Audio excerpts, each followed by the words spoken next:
Yeah. Shut up.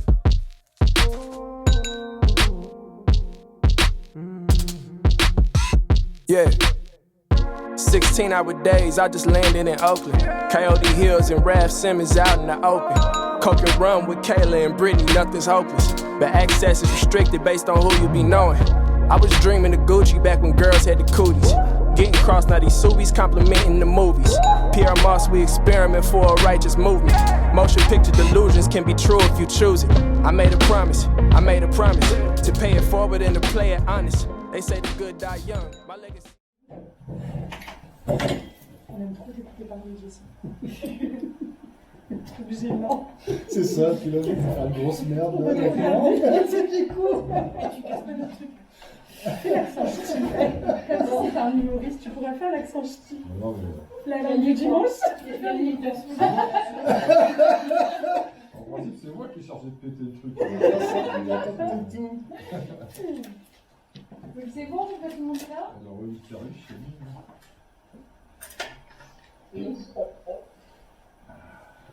Bon, bah, du coup, on va reprendre pour la 4e partie, donc avec notre grand témoin, monsieur Jessie Cornu. Bon, bah, bonjour Terre tous, bonjour Terre toutes. Hein, ça c'est fait, on peut commencer. Merci les collègues. Du coup, là, Fanny Blin, Madison Brévian, Sabrina Belkacem et Marie de Renoncourt. Puisque là, je viens en tant que collègue et pas en tant que formateur, du coup. Déjà, moi, je vous remercie pour l'invitation. Et puis, je vous remercie beaucoup pour la fraîcheur et la pertinence de votre façon d'avoir amené un sujet pareil qui me touche beaucoup. Et d'une façon pédagogique, vachement claire, nourrie, réfléchie, etc. Des petites réactions du coup sur ce que j'ai moi particulièrement apprécié là dans la fin de l'intervention, c'est le mélange que vous avez réussi à faire entre la théorisation de la pratique, un des mots concepts de la Fairtest qui n'est pas facile à faire le fameux lien entre cette théorie et cette pratique, le mélanger à des histoires personnelles, soit des autres étudiants S1, S2 ou vous-même, du coup ça donne aussi de la chair et un écho particulier qui redit que quand on est aussi travailleurs sociaux, travailleurs sociaux, on n'est pas des non-humains qui intervenons sur des objets. On est aussi des personnes, des personnalités avec un parcours, et du coup, sur ce sujet-là, de la réussite ou en lien avec la question des inégalités, ça a particulièrement du sens parce que ça réhabilite aussi l'enjeu des valeurs, du positionnement en valeurs et des types d'analyse que vous avez, qui fait écho aussi aux valeurs en fait, des gens sur le terrain aussi là, que vous avez interviewé. Et puis, donc ça, voilà, cette espèce d'alternance entre ces propos-là, moi, c'est quelque chose qui me touche beaucoup. Et puis, du coup, moi, je vais essayer de bricoler quelque chose entre, dans le prolongement de ce que vous avez proposé, sur quelques réflexions que m'inspire votre travail, les propos des jeunes que vous avez rencontrés, interviewés, et puis la discussion plus collective qui vient d'avoir maintenant, en lien avec peut-être ma propre trajectoire. Du coup, si je dois commencer aussi en disant d'où je pars sur ces questions de réussite entre guillemets des jeunes de classe populaire, donc moi ça va être à plusieurs niveaux, parce qu'il y a des éléments qui ressemblent aussi aux jeunes que vous avez interviewés, mais qui sont pour partie encore présents dans ma trajectoire actuelle aujourd'hui, des choses qui appartiennent à mes parents, et des choses qui sont de ma jeunesse et qui ne sont plus forcément maintenant. Alors, si je commence par les questions d'où je parle sur la question économique, de réussir sa vie sur un plan économique, du coup, dans les grands-parents, moi je viens d'une famille pauvre, des deux côtés, père et mère, la classe ouvrière, là du coup. Mes parents n'étaient pas pauvres, ils ont accédé à une forme de sécurité de l'emploi, et le combat de leur vie, ça a été de sortir de la précarité et de la pauvreté, pour pouvoir justement peut-être sortir, pas d'un modèle, mais d'une condition de vie de dominer du coup.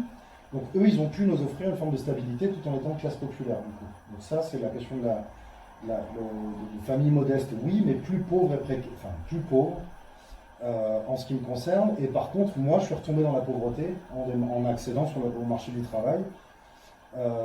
Lié à la condition ouvrière, j'ai commencé à bosser à 14 ans tout en faisant des études. Des métiers d'ouvrier, de l'animation sans... alors là du coup c'est le côté animation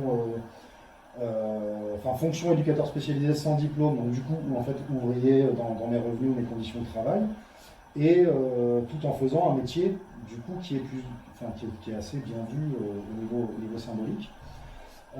L'animation, c'était seulement avec un BAFA, donc pas avec un titre scolaire qui donne de la noblesse en travaillant avec des jeunes de quartier populaire, et tout en réussissant à voler une trajectoire qui n'était pas destinée, parce que du coup, faire des études à l'université, en fait, ça ne faisait pas partie de l'horizon des possibles pour nous non plus. Mon frère, c'est le premier à avoir fait les études à la fac, moi je suis le deuxième, ma soeur la troisième, et ça s'arrête là.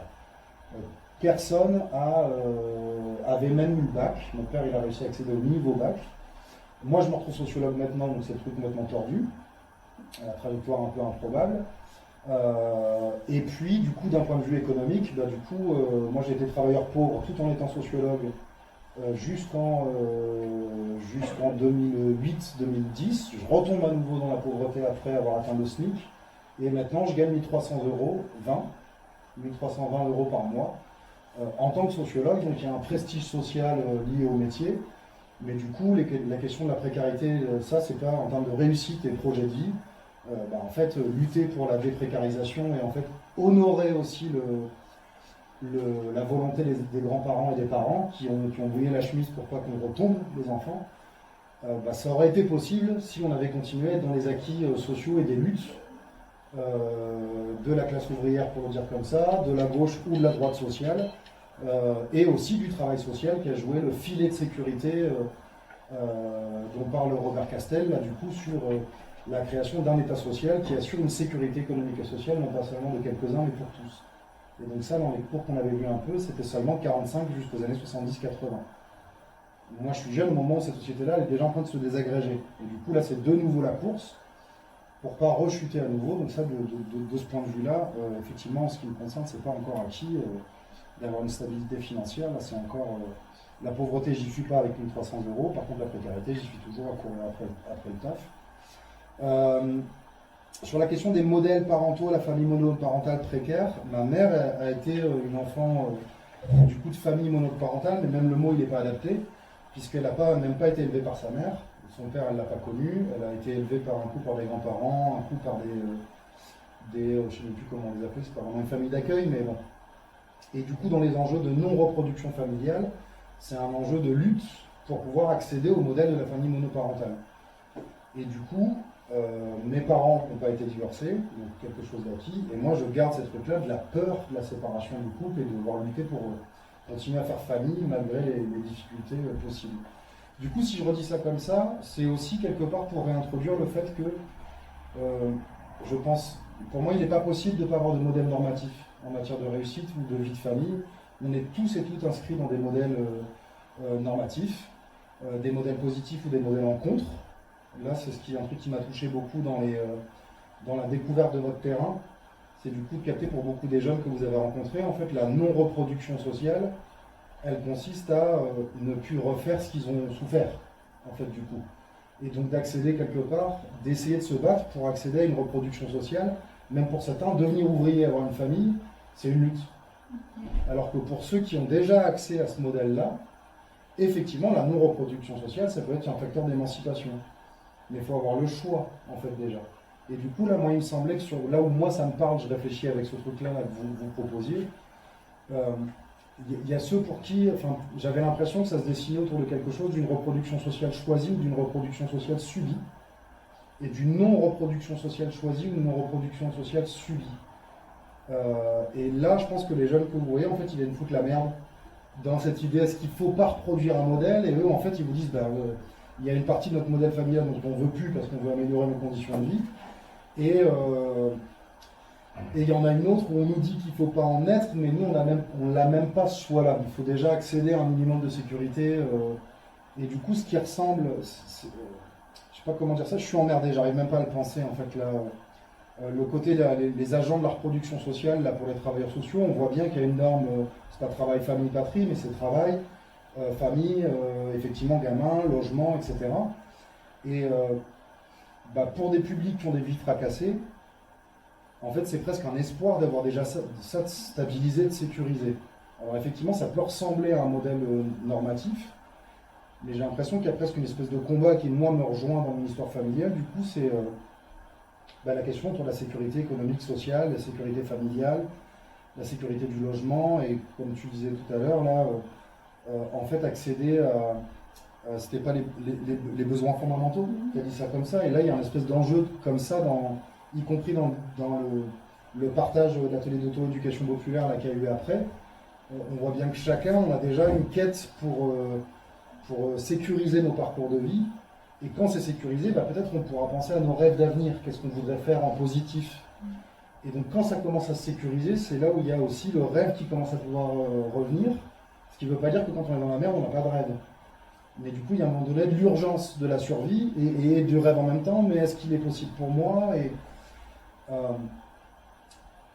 donc voilà, il y a quelque chose qui est compliqué autour de ça, la question des modèles et de l'enjeu de la reproduction sociale.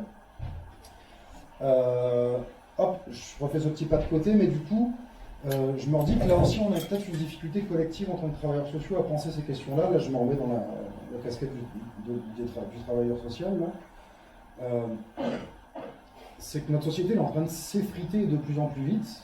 Années 70-80 jusqu'aux années 2000, c'est l'effritement petit à petit des acquis de la société précédente, là, avec un état social fort, etc., et des éduques qui bataillent, mais qui arrivent à jouer leur rôle aussi de béquille de la société.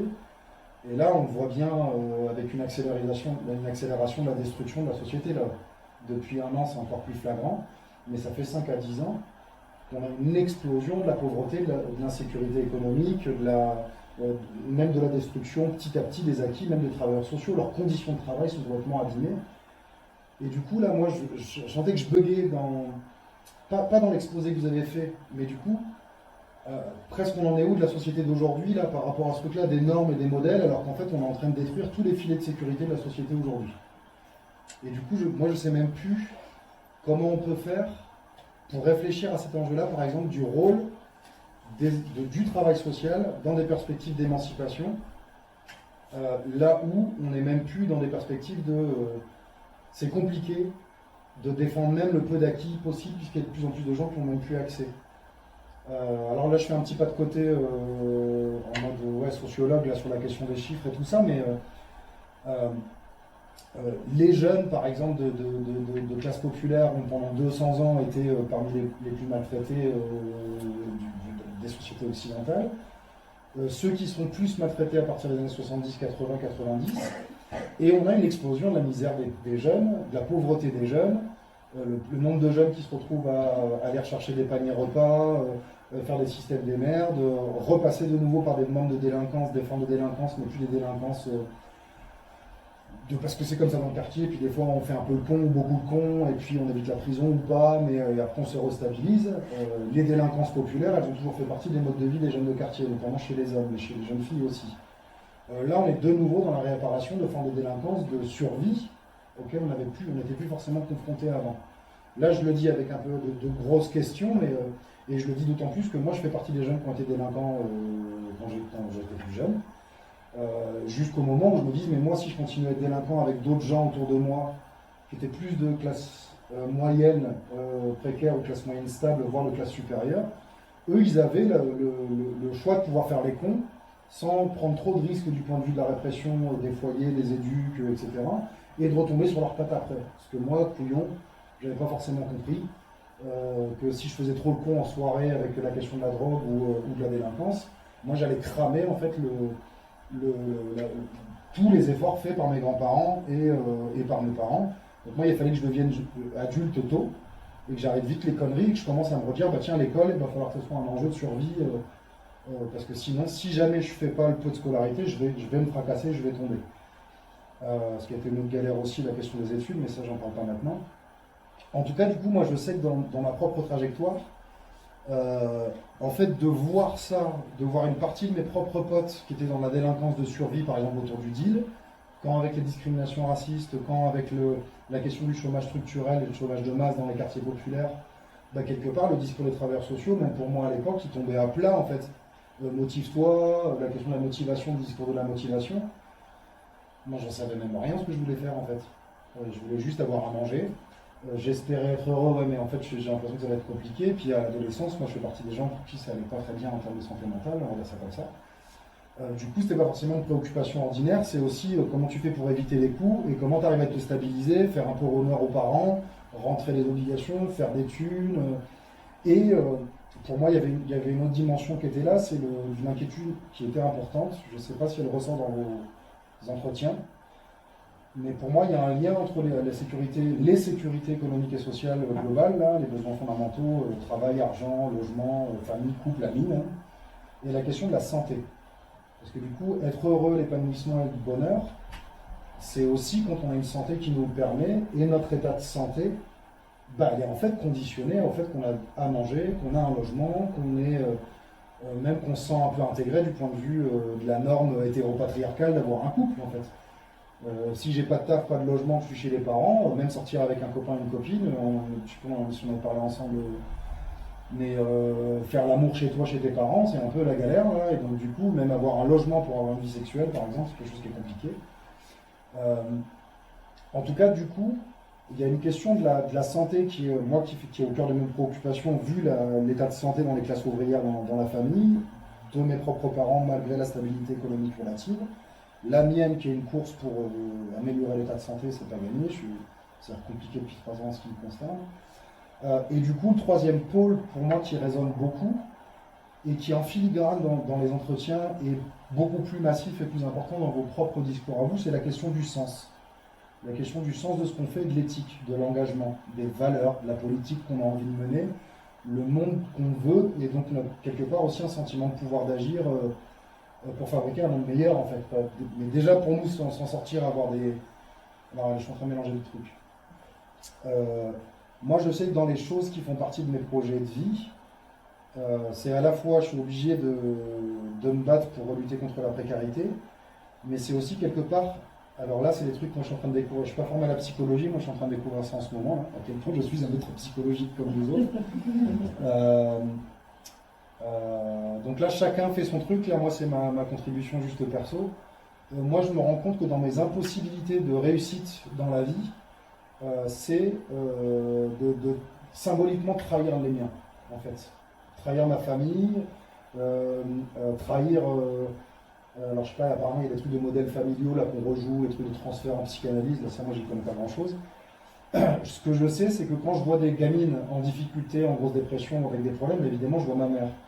Quand je vois des femmes isolées ou pas isolées, qui sont en galère avec leurs conditions de travail de mère, de femme au foyer ou à l'usine, bah, du coup je vois ma grand-mère. Et du coup moi je peux pas, par exemple, dans ma constitution psychique et politique, je ne peux pas me dire que je vais fabriquer mon bonheur personnel quand je vais avoir l'impression de ne pas être solidaire des gens qui sont dans la merde, même si en fait c'est pas ma grand-mère vraiment, ni mon grand-père vraiment.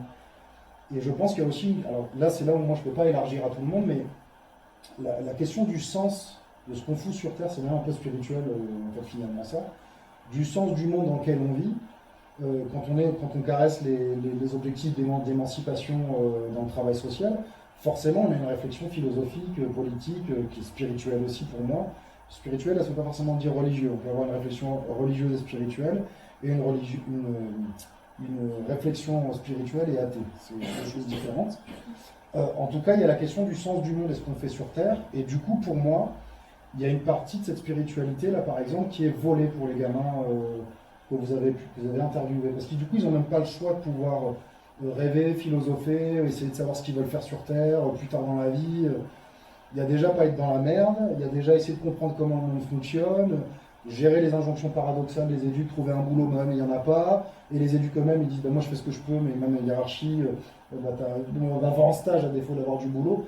Enfin, on est dans une époque qui n'est pas facile du tout je pense que les générations de jeunes d'avant, c'était compliqué, mais celles d'aujourd'hui, on ne leur fait vraiment pas de cadeau pour le coup. Et là, moi, de ce que j'entends, du coup, dans ce qui ressort des entretiens, enfin là où ça fait écho chez moi en tout cas, c'est cette espèce de besoin de trouver sa place. Vous l'avez dit, c'est à un moment donné, quelle qu'elle soit, mais juste il faut que j'ai une place, en tout cas. Tu dis quoi? C'était se placer, c'est la deuxième étape du démarrage. Se placer, c'est ça. Déjà au moins avoir, mais en fait, moi c'est ça qui me paraît fou, c'est pas trouver la bonne place heureuse d'un modèle de réussite, c'est d'avoir une place, quoi, déjà. Je trouve ça, et moi je trouve ça, c'est glaçant, en fait, je trouve ça super glaçant, et du coup, moi, ça me renvoie à des angoisses de ma jeunesse, où cette question-là, d'avoir juste une place, où est-ce que je peux être utile, qu'est-ce que je peux apporter à qui, là, c'est quelque chose qui est angoissant. Et c'est là où je me redisais, je sais plus, je crois que c'est Ryan qui a dû dire ça à un moment donné, je suis pas sûr, mais qui était de reposer cette question-là, par exemple, sur le destin ouvrier, est-ce qu'il est forcément, il fait partie de ces modèles qu'on n'a pas envie d'avoir. Moi, je sais que c'est une question qui est compliquée dans ma famille, par exemple. Mon père s'est fait interdire par le sien de devenir mineur, et pas par honte de la fierté des mines, etc. Mais c'est effectivement, tu détruiras pas ton dos, ta santé, ta famille avec l'exploitation ouvrière. Donc ça, c'était un rejet, une volonté, comme vous avez cité Gérard Mauger, qui disait une volonté des milieux populaires eux-mêmes de ne pas se reproduire. Je ne veux pas ça pour toi. Je ne veux pas cette misère, cette pauvreté, le dos esquinté pour toi, je veux mieux. Et en même temps, du coup, il y a le devoir ménager en même temps, ce fameux truc de la loyauté avec les origines de classe, de ne pas renier ta classe aussi, tes parents, ta famille, quand tu veux t'en extraire, garder des liens des formes de fierté. Et moi, je sais que ça fait partie de mes bagages et des complexités. Là, Vincent de Gaulle-Jacques, il parlait de névrose de classe. Comment réussir, par exemple, moi, c'est un truc qui me structure depuis que je suis ado. Donc, c'est plus que seulement l'enjeu de la sécurité économique. Hein. Enfin, c'est pas plus, je dis pas ça dans le sens que c'est mieux, c'est en plus, c'est à côté ou en parallèle. La volonté ardente de ne plus être dominé, économiquement, socialement, alors, du point de vue de la classe là, mais ça pourrait être du point de vue du racisme, du point de vue du genre, de l'homophobie, etc. Ne plus être dominé, ne plus être violenté, accéder des formes de bonheur et de santé et de sécurité. Et de l'autre, la contrainte, c'est pas devenir un dominant à mon tour qui fait revivre à d'autres ce que j'ai pas voulu qu'on fasse à mes anciens, et pas refaire à d'autres ce que moi j'ai pas voulu qu'on me fasse. Typiquement, moi, c'est des réflexions que j'essaie de vous partager parfois, je sais pas si j'y arrive, et je pense que je suis pas le seul à la faire test, sur la question du positionnement des éducateurs spécialisés, là. Sans forcément réussir à le faire parce que c'est compliqué de ne pas reproduire les schémas de merde auxquels on a été dressé quand on est éduc, quand on est sociologue, quand on est je ne sais pas quel métier là, les classes d'encadrement des classes populaires, quand on est ces métiers-là, c'est dur de ne pas refaire aux autres ce qu'on n'a pas aimé qu'on nous fasse. Et d'essayer de travailler, avoir des postures professionnelles qui soient pas forcément, qui sont celles qu'on aurait bien aimé rencontrer. Et d'ailleurs, ça aussi, c'est quelque chose qui a été un peu abordé, il me semble, dans les différents partages d'analyse et d'expérience, pour ne pas dire témoignages. Le témoignage, des fois, c'est un peu dégradant. C'est le rôle clé des gens qu'on a tous croisés dans nos parcours, qui ont cru en nous à un moment donné, qui ont été des déclencheurs, qui ont eu une fonction d'autorisation. On dit, moi, je crois en toi, ou ce que tu ne sais pas faire aujourd'hui, si tu bosses, tu peux l'avoir demain. Mais pas si tu bosses professionnellement, si tu t'entraînes en fait à dépasser ta condition de vie. Et en fait, ça, pour moi, ça ressouligne l'importance de pouvoir croiser des gens, entre guillemets, l'espèce d'héros et d'héroïnes ordinaires, quoi, en fait. Ces gens qui vont croire en toi, qui vont pouvoir te booster. Et dans mon cas, par exemple, c'est typiquement ces gens-là qui m'ont fait bifurquer de me trouver sociologue alors qu'il n'y avait rien. Ma place, elle n'était pas attendue, quoi. Il n'y avait rien qui était fait pour ça. Moi, dans mon cas, c'est le militantisme qui m'a permis de contourner une trajectoire de classe et de sortir, en tout cas, dans le titre et le statut professionnel de métier de la classe populaire, qui inclut ouvrier, employé, petit métier du travail social et de la fonction publique et tant d'autres. Mais du coup, voilà, cette question de l'éthique et du sens, elle me paraît aussi être d'autant plus importante. Et j'ai l'impression que parfois c'est ça qui manque aussi dans l'accompagnement du travail social. Moi je sais que, voilà, pour redire ce vocabulaire-là, moi j'ai eu la chance de réussir à esquiver les éducs, mais quand on était plus jeunes, les éducs, on les appelait les socio-flics, en fait, du coup. C'était pas des alliés forcément des jeunes. Après, moi je trouve que je suis pas tombé sur des éducs chouettes, sympas, gauchos. Je les ai rencontrés plutôt ados, jeunes adultes, au moment où je me politisais, et donc j'ai découvert des travailleurs sociaux politisés qui étaient plutôt dans le courant de l'émancipation. Mais du coup, en fait, moi je me rappelle qu'on avait surtout des besoins, par exemple, comme les jeunes là dans le quartier qui disaient, je crois que c'est toi Sabrina qui a dû dire ça à un moment donné, quand ils disaient qu'avec la rénovation urbaine, là tu n'as pas parlé de rénovation urbaine, mais c'est ça le processus derrière, ils ont rasé les MJC, les centres sociaux, les bancs, même maintenant les cafés, les commerces avec le Covid et le confinement sont fermés. Enfin, je veux dire, c'est un choix politique, hein, c'est pas une obligation. Des lieux qui accueillent à personne égale en France, il y a des lieux qui accueillent plus massivement des. Enfin voilà, je vais juste prendre l'exemple concret des grands supermarchés qui sont restés ouverts pendant un an. Ceux-là, on les a laissés ouverts et effectivement des bistrots où il y a de la vie sociale et de la vie politique aussi, ceux-là ils ont été fermés. Quand on est dans un quartier et qu'en fait, là vous avez de la chance, là, de ce que je vois à Arras, ils ont au moins des éducs de rue. Sur l'île, par exemple, il y a plusieurs quartiers où les structures de prévention spécialisées de rue, elles ont été fermées il y a déjà 15-20 ans. Ils ont laminé le travail social. Il y a des endroits où il n'y a plus de lieu pour se rassembler, plus de lieu de vie sociale. Et du coup, c'est aussi une nouvelle problématique pour moi qui émerge de plus en plus. Elle n'est pas récente, mais elle s'aggrave. C'est la question de l'isolement. De l'isolement social les uns des autres.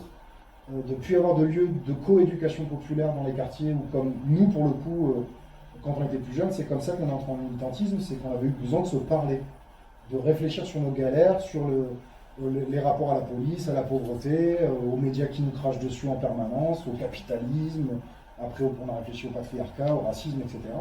Mais des lieux d'auto-éducation populaire de rue, parce qu'on n'avait pas de locaux pour se rassembler. Après on a commencé à trouver comment on faisait pour s'incruster là où il faisait chaud. Et après on a carrément eu des salles qui nous ont été ouvertes quand c'était possible. Je ne sais pas si c'est possible aujourd'hui pour les jeunes, par exemple, dans certains quartiers en tout cas, d'accéder à des salles quand ils ne sont pas organisés en association loi 1901, quand ils sont hors dispositif et qu'ils n'ont pas envie d'être contrôlés par qui que ce soit.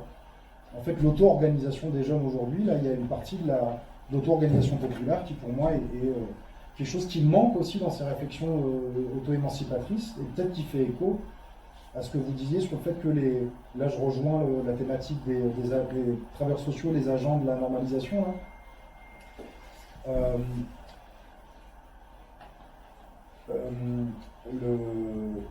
Les espaces, les clubs de Fred sont de plus en plus contraints. Aujourd'hui, j'ai l'impression que la liberté d'expression, elle n'est pas si haute. Enfin, je sais pas, moi, quand j'entends des générations, Didier, tu es un peu plus vieux que moi, tu es un peu un tonton par rapport à moi, il y en a d'autres qui sont un peu plus âgés. Vous avez connu un travail social qui est beaucoup plus libre et plus offensif, même s'il a pu être plus réac par ailleurs à des moments, ça dépend de quoi on parle. Mais la liberté d'expression dans le travail social, là, elle est contrainte par les dispositifs des politiques publiques, où il y a plein de jeunes qui auraient peut-être juste envie, là, quand j'avais été invité à Arras par le club de Trèves il y a 2-3 ans, je crois, et en fait, ils me disaient, mais en fait, c'est même compliqué pour nous de pouvoir discuter avec les jeunes sur leur révolte par rapport au chômage, par exemple. En fait, ça, ils auraient peut-être bien envie d'en parler. Qu'est-ce que c'est que les sociétés qui nous demandent de travailler quand on nous prive d'emploi? Et ça, cette possibilité de faire de l'auto-éduc-pop pour se dire, après tout, pourquoi c'est galère pour nous, jeunes de quartier? C'est aussi parce qu'il n'y a pas de travail. Et en temps, on nous demande d'en trouver, il n'y en a pas. Ça peut être intéressant. Il y a plein de gens qui sont intéressés par ça aussi. En fait, d'avoir le droit, d'avoir des espaces où, effectivement, je ne sais pas comment dire ça, mais pour pouvoir avoir des espoirs et des rêves, il faut aussi qu'on ait le droit d'avoir des espaces de colère, en fait. Et ensuite, on y remet de la sagesse et de la maturité. Mais si la colère, elle est éteinte, elle est impossible, que les rêves et les utopies, il n'y a personne qui t'accompagne à rêver, c'est du réalisme triste, qui n'a pas de saveur, quoi, en plus, du coup, va te casser le dos à tel endroit, et puis au moins, c'est des stratégies de survie, quoi, de placement social pour pas crever. En fait, il y a quelque chose qui nous manque, je trouve, Mais après, là, moi, je dis ça, je suis plus, en plus, là, je suis coupé depuis un an avec moi, je vais plus sur le terrain à cause du confinement et le Covid, là, du coup, je sais plus où ça en est actuellement, par exemple, du bien-être des travailleurs sociaux par rapport à ce qu'on leur demande de faire pour aider les jeunes dans des perspectives émancipatrices, par exemple, aujourd'hui. Moi, j'avais l'impression que c'était quelque chose qui se réduisait depuis quelque temps. Je ne sais pas où ça en est maintenant, d'autant plus que là, on manque collectivement d'espace, même de collègues, pour pouvoir se dire, même depuis un an, il s'est passé quoi en France, quoi, en fait, du coup. Donc moi, je suis coupé de ça. Peut-être que vous avez quelques billes à me partager de vos stages ou de vos sentiments sur ça, mais en fait, moi, ce que je me dis, le truc que je vais essayer d'aborder maintenant la question de l'alliance, de l'alliance éducative, là, du coup, de l'alliance, je ne sais pas si on peut dire alliance citoyenne, mais de l'alliance éthique, là, dans nos métiers. Moi, un truc qui m'a plu beaucoup dans la démarche, là, comment vous avez amené le sujet, c'est que vous avez, il me semble, réussi à éviter deux trucs, deux dérives qu'on retrouve en recherche en sociologie et dans le travail social quand on s'occupe de public. Alors, nous, on n'est plus des êtres humains, on est des professionnels, des choses professionnelles, face à des publics qui sont cosifiés aussi. Quand on va travailler avec des gens pour les aider, il y a toujours le risque, on dit, attention à ne pas projeter sur le public, sur les jeunes en l'occurrence, nos propres préjugés, stéréotypes, attentes, systèmes normatifs, etc. Et là, vous l'avez questionné dès le départ et vous avez réussi à squeezer ça. Et l'autre dérive, qui aurait pu apparaître, et là, pour moi, vous arrivez à l'éviter aussi, c'est celle de, alors en sociologie, on appelle ça l'altérisation. C'est mettre l'autre à distance et que ce soit un autre loin de nous, pas comme nous. Et là, je trouve que vous pétez ce truc-là au moment où vous faites des liens entre ce qu'ils vous ont dit, comment ça vous fait écho dans vos propres vies, que vous redites aux collègues ES1, ES2, mais bon, certains, il me semble, à la Fertest, c'est beaucoup qui sont issus de classes populaires, si c'est pas presque la totalité, si on remonte aux grands-parents, encore plus aux arrière-grands-parents. Il y a aussi des classes moyennes, déclassées ou pas déclassées qui sont à la Fertest. Mais c'est aussi de se dire, pour moi c'est un point d'appui dans les outils pédagogiques et méthodologiques, là, c'est comment on fait pour accompagner des gens en se disant, je dois éviter d'un côté le sociocentrisme, je me centre sur moi, mes modèles normatifs à moi, et je dois faire rentrer les jeunes dans mes modèles, même si j'en suis pas tout à fait conscient, mais on a tous des modèles. Et de l'autre, c'est le truc de l'empathie, de réussir à se mettre à la place de l'autre. Et pour moi, l'outil, il y a un triptyque là qui apparaît, le troisième élément, c'est comment, quand on accompagne des gens, on arrive à voir chez eux une partie de nous-mêmes. Et que ça, pour moi, c'est un outil, en fait, intellectuel. Et pas le confondre avec nous-mêmes, sinon on retombe dans la dérive que j'ai vue avant, mais pouvoir dire qu'en fait, leur questionnement, finalement, dans la réflexion que vous avez amenée, c'est là où ça m'a beaucoup touché. En fait, puisqu'on parlait de normes, leurs aspirations à s'en sortir dans la vie, elles sont vachement normales. Et elles rejoignent les vôtres, les miennes, ceux des ES1, ES2. C'est hyper normal, en fait, de vouloir, alors pas forcément être dans la norme majoritaire, mais d'avoir un toit pour pouvoir dormir, de faire famille, quelle que soit la forme familiale que tu veux avoir, ou de faire amitié avec des gens, d'accéder à de l'argent et du travail, en tout cas d'avoir une activité d'une part humaine qui tienne debout, où tu es fier et digne, et par ailleurs la question de l'argent. Il se trouve que chez nous c'est souvent le travail qui mène les deux, enfin c'est le travail qui t'amène l'argent, pardon, plutôt. Et du coup, de ce point de vue-là, en fait, ce qu'ils racontent, en fait, ça a une portée vachement universelle, en fait, je trouve. C'est vraiment hyper... je trouve que c'est hyper interrogeant, ça fait écho, ça fait résonance, en tout cas, pour moi, à titre personnel, j'en ai aucun doute, ça fait vraiment écho et résonance. Et après, du coup, peut-être quelque chose qui me revenait aussi à l'esprit là, quand on discutait ensemble, c'est sur la question du... alors j'essaie de te proposer trois petits outils de pensée, là, trois propositions. Il y en a un qui est là où on se prend les pieds dans le tapis entre la question de la volonté d'agir, le vouloir agir et le pouvoir agir. Là, on leur demande d'avoir une volonté, en fait. Il faut qu'ils soient volontaires pour s'en sortir, ils n'ont pas le choix de toute façon. Moi, là, pour le coup, si je reprends un proverbe familial de ma grand-mère, là, qui disait, mais de toute façon, on n'est pas né avec une cuillère en argent dans la bouche, donc ce qu'on n'a pas, il va falloir qu'on le prenne, parce qu'on ne va pas le faire à notre place. Donc, quand on est plus ou moins dominé, en tout cas, on est obligé de se prendre en main et de devoir se battre. Parce que, voilà. Donc la volonté, elle est nécessaire, mais par contre, la volonté, elle bute toujours à un système de contraintes inégalitaires. C'est le lien entre le vouloir agir et le pouvoir agir. Quand je veux agir mais que je ne peux pas, du coup, je me prends la situation en pleine gueule. Si je peux agir mais que je ne m'en saisis pas, effectivement, c'est ma part de responsabilité. Et là, j'ai l'impression que dans ce que vous décrivez, en fait, il y a plein de jeunes, de toute façon, ils ont envie, soit en négatif, de ne plus être dans la merde, de ne plus être dans le quartier, de ne plus être en galère. Donc il y a de toute façon une volonté, même s'ils ne trouvent pas de débouché, ils n'y arrivent pas. Ou alors, il y a ceux qui, effectivement, arrivent à savoir ce qu'ils veulent activer comme levier pour pouvoir le faire. Mais encore une fois, ils sont confrontés à une société qui ne leur est pas forcément favorable pour y arriver, en tout cas pas facilement.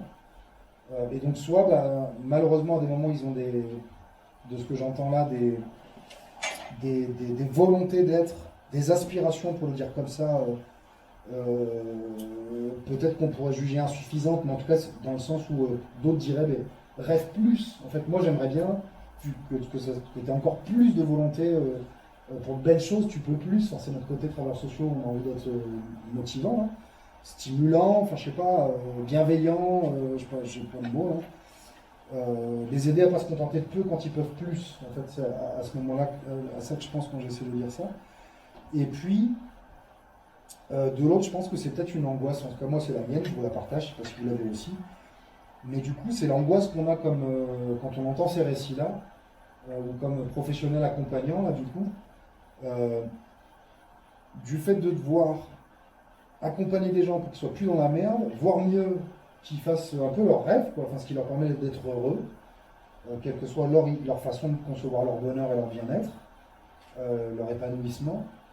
Mais du coup, encore une fois, un système de contraintes où, pour reprendre les mots de Bourdieu, là, où l'espace des possibles est limité. Et ça, pour moi, c'est un truc qui est important pour essayer de développer des stratégies avec eux. Là, moi, je bute tout le temps là-dessus, comme vous,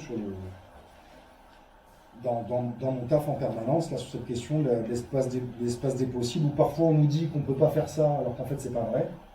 Si on nous faisait confiance et qu'on nous apprenait à nous aimer nous-mêmes et à nous faire plus confiance, on a des ailes et de l'or dans les mains qui peut bien plus que ce qu'on nous a raconté. Je pense que c'est la chanson de Zaz qui dit un truc comme ça vous dit quelque chose, Zaz? T'es trop sensible, tu sais, elle dit quelque chose à la fin, tu peux bien plus que ce qu'on t'a inculqué. Elle dit quelque chose dans ce genre-là. Et pour moi, dans le travail social, c'est à ce moment-là qu'on doit réussir à presque prouver, encourager les gens à penser qu'ils peuvent plus. Et puis en même temps, de l'autre côté, c'est aussi d'être réaliste et d'avoir des stratégies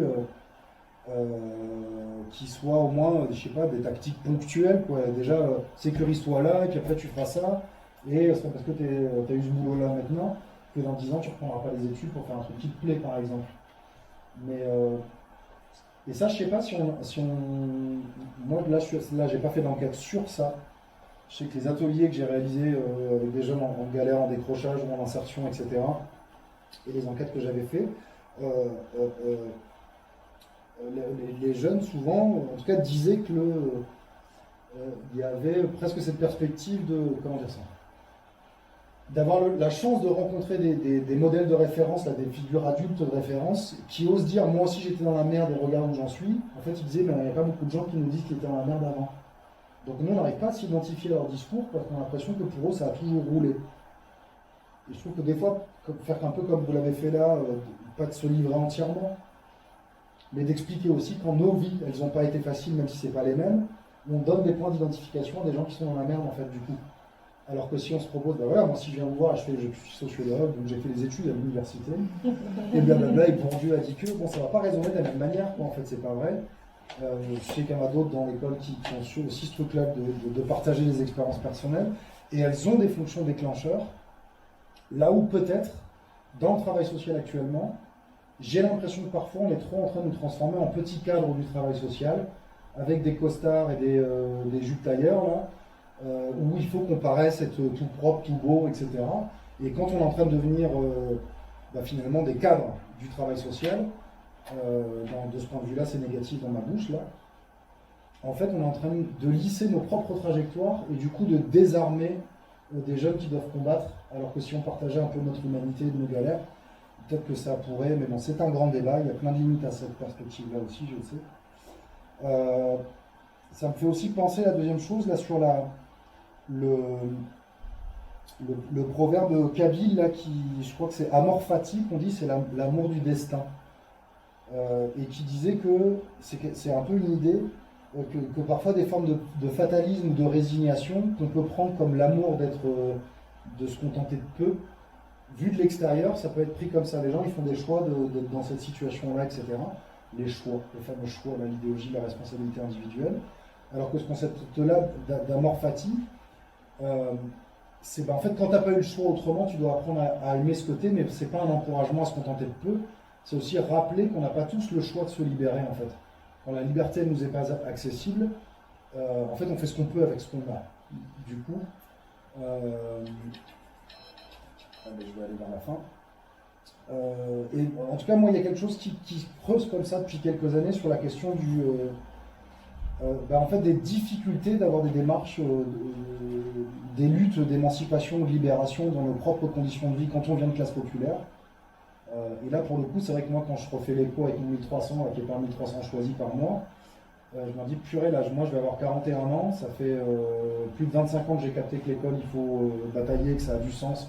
Et même quand tu joues le jeu de la République et de la méritocratie, enfin de la méritocratie je sais pas, moi je suis pas méritant, mais en tout cas du travail, dans le contexte actuel, c'est galère aussi. Donc non, moi je ne vais pas jouer le sociologue qui va dire j'ai pu devenir sociologue bien que je vienne de classe populaire, parce qu'en fait il y a moyen, si tu fais ça, les stratégies de machin. Moi je suis en incapacité de conseiller les jeunes aujourd'hui sur quoi que ce soit, et à chaque fois je ne fais pas ça. Je peux partager les galères que j'ai eues et les stratégies de contournement que j'ai pu avoir pour nourrir des stratégies de résistance, de lutte ou de résilience, comme on dit là maintenant. Ça c'est possible, mais en mode partage, parce qu'en mode la recette, déjà avant, je ne suis pas sûr qu'on avait une, mais alors maintenant, vu l'éclatement de l'espace des possibles en fonction des jeunes, des trajectoires, des configurations, c'est une vraie galère en fait quand on se retrouve à expliquer à quelqu'un comment tu peux. Et moi, il me semble que quand on est professionnel, je ne sais pas vous, mais moi, les fois où je suis en situation de conseil, d'essayer de trouver des stratégies, mais en fait, combien de fois je me retrouve à paniquer parce que des outils qui ont marché pour moi, ils ne marchent plus dans la société actuelle. Dans une ville ça marche, dans une autre ça marche pas. Et du coup, je me dis qu'il y a peut-être un petit peu de ça. C'est pour ça que là, vous voyez bien que je pense à voix haute avec vous, mais je me dis que pouvoir poser cette question des contraintes à s'en sortir, à réussir sa vie, comme une espèce de préalable au départ, il y a des contraintes, il y a des freins, il y a des inégalités. Et ensuite, c'est comment ensemble on crée une alliance éducative pour développer les stratégies qui sont payantes à moyen terme, enfin à court terme d'abord, la survie, moyen terme ensuite, et le long terme, les stratégies d'émancipation, de bonheur, et si on peut tout de suite, ça ne s'empêche pas d'avoir des petits moments de bonheur et de soulagement dans sa vie au quotidien, que chacun d'ailleurs arrive à trouver, que ce soit par Netflix quand on se soulage ou quand on se fait plaisir à court terme, hein. C'est déjà des stratégies de santé ordinaires en fait, quoi, du coup. Même s'il y a peut-être des gens extérieurs qui vont dire ah, tu feras mieux d'aller chercher du travail plutôt que de regarder Netflix. Bah ouais, mais voilà, on a tous nos stratégies addictives pour tenir le coup, nos stratégies de musique, d'activité pour essayer d'avoir un peu de bonheur dans les épinards, là, en attendant de manger correctement. Bon voilà, moi en tout cas j'étais un peu plutôt sur les questions de... moi c'est plutôt des questions de doute en fait que ça me pose là actuellement en 2021. Dans ce sentiment un peu angoissé d'une société qui s'effrite, et pour autant des capacités de résilience et de stratégie qui sont encore incroyables, cette sagesse, cette philosophie de vie, là, cette détermination qui réapparaît encore dans les trajectoires que vous avez décrites là tout à l'heure. Ça, c'est des choses qui, moi, me rendent extrêmement confiant. Mon inquiétude, elle va de nouveau porter sur les stratégies individualistes et justement méritocratiques, assimilationnistes, et là, de la réussite personnelle. On ne peut pas gagner dans une société qui nous fait perdre collectivement. C'est un peu ça qui me vient. Et du coup, de me dire, puisque... enfin voilà, je pense qu'il y a un lien entre ces objectifs de sécurisation à court terme dans des logiques d'urgence. Là, quand on est professionnel et qu'on accompagne ces gens-là, cette sécurisation-là. Et après, il y a la question de l'alliance, de réflexion plus collective et stratégique sur qu'est-ce qu'on en fait ensemble de cette société-là qui nous malmène de façon différente en fonction du degré de précarité, de pauvreté, de discrimination raciste ou sexiste ou homophobe qu'on peut subir dans nos vies. Il y a quelque chose de cet ordre-là, en fait, d'un travail social en tension aujourd'hui, et donc du coup d'une jeunesse qui parfois est tendue parce que la vie elle est tendue pour eux, quoi, du coup. Et je suis rassuré, moi, de voir qu'on a qu'arrivé encore à avoir de la hargne positive, en tout cas pour réussir à se battre et garder de l'énergie. Je trouve ça encourageant et assez hallucinant par rapport à ce qu'il aurait fait parfois. Et puis avec, j'imagine, vu ce que vous avez raconté tout à l'heure aussi, plein de moments, un peu de beauté dans ce que vous avez découvert, de l'humour qui est là. J'imagine que votre mode d'entrée baby-foot, je trouve ça juste magnifique en fait, comme façon d'entrer sur un terrain de recherche et de travail social. Parce que du coup, si j'ai bien compris, la stratégie de recherche et d'enquête, elle est au service d'un lien de travail social et de réflexion collective. Du coup, là, on n'a pas la démarche de recherche sociologique d'un côté, l'éducation populaire de l'autre, et encore en troisième, le travail social. Vous êtes en train de mélanger dans votre praxis de professionnel un mélange entre pratique, théorie et valeur en articulant du poids de travail social et recherche. Là, du coup, je trouve ça assez heureux et fabuleux. Voilà, c'était ça les quelques éléments qui me venaient en tête là, pour essayer de réfléchir un peu avec vous. J'espère que j'ai pas été trop brouillon et que ça a été à peu près. Voilà, c'est ça que je voulais proposer à la réflexion collective pour le moment. Bon, merci. Merci.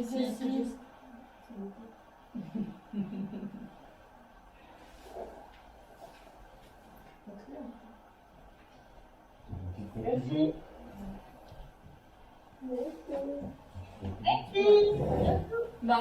Pour peut-être terminer, déjà merci beaucoup à vous, parce qu'il y a quand même eu pas mal de participants. Merci pour vos retours aussi. Voilà, c'est super intéressant de pouvoir échanger avec vous, que ce soit sur les parcours de vie, etc.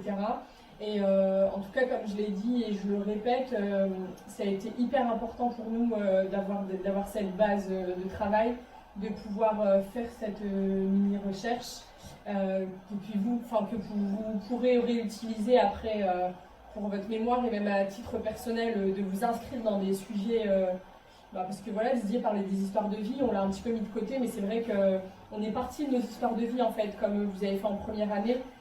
C'était hyper important parce qu'on est parti à la base, Didier est venu nous voir en nous disant pourquoi toi tu veux ce sujet-là et toi, milieu d'où tu viens, etc., etc. Donc ça a vraiment été la base de notre travail.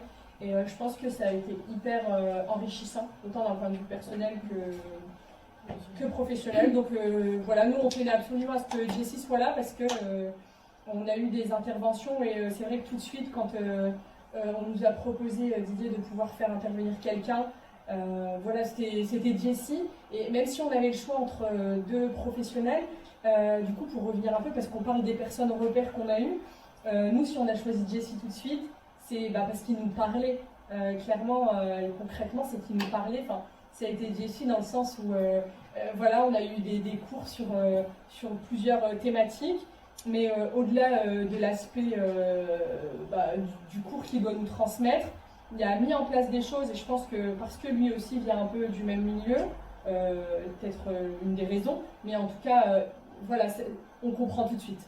C'est un sociologue, mais quand Jessie parle, on comprend, c'est simple, enfin voilà, ça se voit que je suis fan quoi. Donc on arrête là. On va couper la caméra. On vous laissera le son. Je voulais être discrète. Donc merci à lui et merci beaucoup à vous. Merci à vous. Et puis aux formateurs aussi quand même de nous permettre de faire ça, il faut le préciser. Peut-être à bientôt. Et bon courage à vous. Bon courage. Salut. Bisous. Bisous. Bisous. Le talent, n'importe quoi. Bisous. Trop fort. Ouais, attends, Je m'y attendais pas. J'ai bifurqué.